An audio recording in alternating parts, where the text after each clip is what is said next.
On April 8, 1900, Swami Vivekananda gave a lecture in San Francisco on the topic, Is Advaitha Vedanta the religion of future?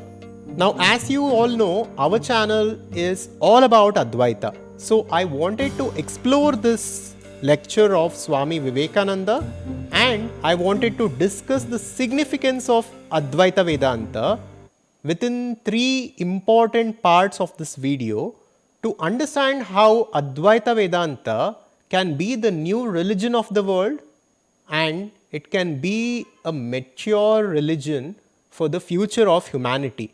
And we will also learn by the end of this video how we can make use of the teachings and the concepts which are talked about in Advaita Vedanta to drastically transform our lives so that we can joyfully create and live a fulfilled life. The Advaita channel is about conscious living and conscious creation. Here we explore Vedanta and various ancient teachings from India to understand the nature of reality and to consciously create our lives. So make sure to hit like and subscribe to our channel to help us spread this knowledge. Coming to part 1, here let's understand the nature of a religion and the basic premise of Advaita Vedanta. Now, every religion says that it is telling the truth and every other religion is false. But does that seem logical to you? It is said that there are around 4,200 religions that are documented in this world today. And we don't know how many thousands or lakhs of religions were there in the past. Now, to say only my religion is true and all the other religions are false does not seem practical or logical. Now, what else can be logical? To this, Ramakrishna Paramahamsa used to say, since that divine is infinite and so far out of reach from the human mind, the paths to get there, the paths to reach that God must also be infinite. And therefore, we can say every religion is true in its own way. And every religion and every philosophy is a model of reality which is pointing us towards that absolute reality. Now, although that God is one, although that infinite consciousness is one, the paths to get there and the models of reality to explain that infinite consciousness can be many. And hence it makes more sense to say all religions are true instead of saying all religions are false except mine. This is what Swami Vivekananda told us. This is what Ramakrishna Paramahamsa told us. Now, coming to the nature of a religion, every religion apart from the Sanatana Dharma and Vedanta does these three things. One, they refer to a particular book or a particular teaching. Second, they refer to a particular prophet or a particular founder of that religion. Third, almost all of them say that only their path and their way is right and every other way and every other religion is wrong. As far as I know, only the Upanishads tell us that even these Upanishads that you are studying, they themselves will not take you to that absolute reality. You need to transcend this, you need to take this as a pointer and you need to go beyond this in order to get there. So, in this way, Advaita Vedanta is very different from any other philosophy or religion. It does not say that only it is real or absolute. It acknowledges that this is also a model of reality. This is also a pointer which is pointing towards that absolute reality. And many religions portray God as a king who sits on a throne and who judges his disciples, who punishes them, who rewards them based on their actions. This is the teaching that has been given to us by many religions. But Advaita Vedanta talks about God in a very different way.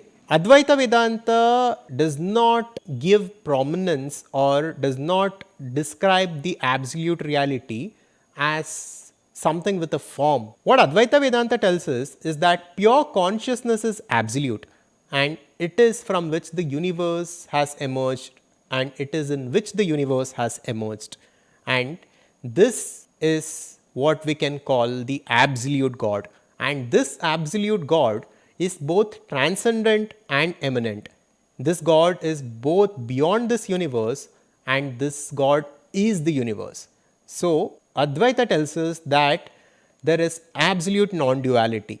There is only God who is beyond this universe and who is this universe and who is us also. So, the duality and the individual identity that we are perceiving right now is simply an illusion as per Advaita. In part 2, we will go deeper into the teachings of Vedanta, and we will understand, can Vedanta be the religion of the future? Because of the points that we discussed in part 1, because of the nature of a traditional religion which has one book, which has one prophet, which believes in one philosophy, which says only it is true and all others are false, Vedanta is a very different kind of a philosophy or a religion. So I don't even know whether we can call this a religion in the traditional sense. But I think the Advaita Vedanta is the ideal religion for the future. It can be a religion or a philosophy that integrates every other religion and that unifies all philosophies and religions together. This can stop wars, this can bring unity and harmony in the world. Now, most of the suffering that we are seeing in the world, comes down to our differences. We fight with others because they don't believe in the same things that we do.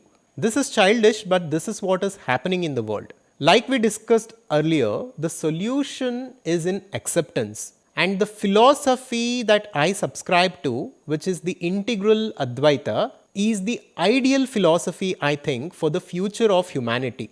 It can be a foundation which accepts and which unifies all other philosophies and religions. Through the understanding of Advaita, we understand that only consciousness exists and the duality is a mere illusion. There is no actual separation in this world, and in our essence, we are all one, and there is absolute unity. And every religion and every philosophy is a model of reality, which is pointing us towards that God or that infinite intelligence that is beyond mind. Now, Swami Vivekananda said in this lecture that Vedanta has not become popular among the masses because it does not subscribe to a particular book or a leader or a prophet, and it does not say that it by itself is the ultimate philosophy or it by itself is absolute. But I think the time has come for Advaita Vedanta to meet the world, and this is the purpose of our channel and this is the purpose of our work. And I think for a mature audience and a mature civilization, this philosophy makes a lot of sense. A philosophy that subscribes to unity and harmony, a philosophy that talks about universal oneness, about love and about God, and a philosophy that the modern science cannot disprove. And in fact, the modern science validates is what we need for this generation. And the teachings of Advaita Vedanta cannot be refuted by modern science. What Vedanta simply talks about is the nature of consciousness. It simply says that matter is appearance, just like what quantum physics today says. And it says that consciousness is fundamental, which modern science is coming to. And I truly think that this will become mainstream and the mature world of the future will accept it and make it a part of their life in order to live harmoniously. Swami Vivekananda in another letter talks about the importance of Advaita Vedanta and the significance of having a universal religion like Advaita Vedanta. Here he says, who is the universe? In whom is the soul? Who is in the soul? Who is the soul of man? Knowing him and therefore the universe as ourself alone extinguishes all fear, brings an end to misery and leads to infinite freedom. Wherever there has been expansion in love or progress in well-being of individuals or numbers, it has been through the perception, realization and the practicalization of the eternal truth, the oneness of all beings. Dependence is misery, independence is happiness. The Advaita is the only system which gives unto man complete possession of himself, takes off all dependence and its associated superstitions, thus making us brave to suffer, brave to do, and in the long run attain to absolute freedom. Like this, Swamiji goes on to describe the beauty and the necessity of Advaita to the modern world. And in the same speech about whether Vedanta can be the future religion for the world, Swami Vivekananda goes on to say, no book, no person, no personal God. All these must go. Again, the senses must go. We cannot be bound to the senses. At present, we are tied down like persons dying of cold in glaciers. They feel such a strong desire to sleep, and when their friends try to wake them, warning them of death, they say, let me die, I want to sleep. We all cling to the little things of the senses. Even if we are ruined thereby, we forget there are much greater things. And what does Vedanta teach us? In the first place, it teaches that you need not even go out of yourself to know the truth. All the past and all the future are here in the present. No man ever saw the past. Did any one of you see the past? When you think you are knowing the past, you only imagine the past in the present moment.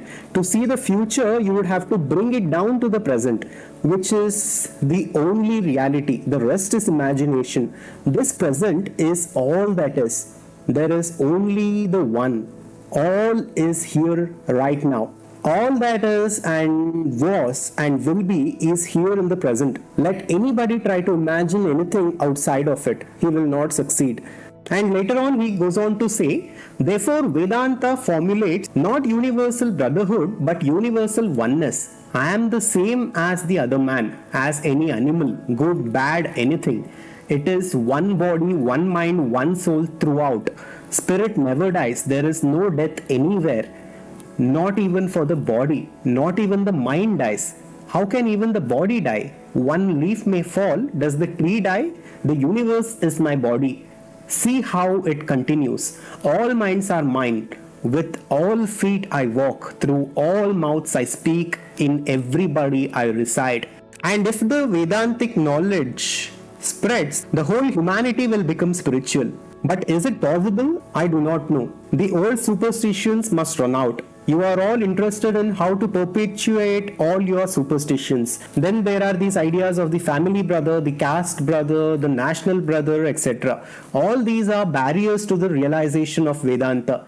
In part 3, let us understand some principles of Advaita Vedanta to use them in our lives to transform our lives. Now, the fundamental premise of Advaita Vedanta is that this world is an appearance and the infinite consciousness is the absolute reality, and you and me are one with that infinite consciousness or God. This is what Vedanta tells us. Through the teachings of Vedanta, we can come to a realization that all of us are one and the same. The differences that we see between us is a mere illusion. It is only at the surface level. At the deepest level, we are all one. And when this sinks in this civilization, obviously the wars, the division, subjugation, the crime, everything subsides slowly. And moral values become a natural way of life. And the teachings of Advaita also tells us that we are that infinite consciousness. And they tell us that we are not this body and mind which we have right now identified ourselves with. And instead we are that infinite consciousness within which the universe itself exists. So you are not in this universe. The entire universe is within you, says Vedanta. This is an empowering thought. This is in fact true, but right now it is a thought in our mind. And this thought is a seed that needs to be planted in our mind and needs to be cultivated carefully. And once we digest this knowledge, this will become a natural part of our life. We begin to take complete responsibility for who we are and for the world around us. And this is the ideal way of living. And Advaita Vedanta does not just talk about tolerance or secularism, but instead talks about universal acceptance.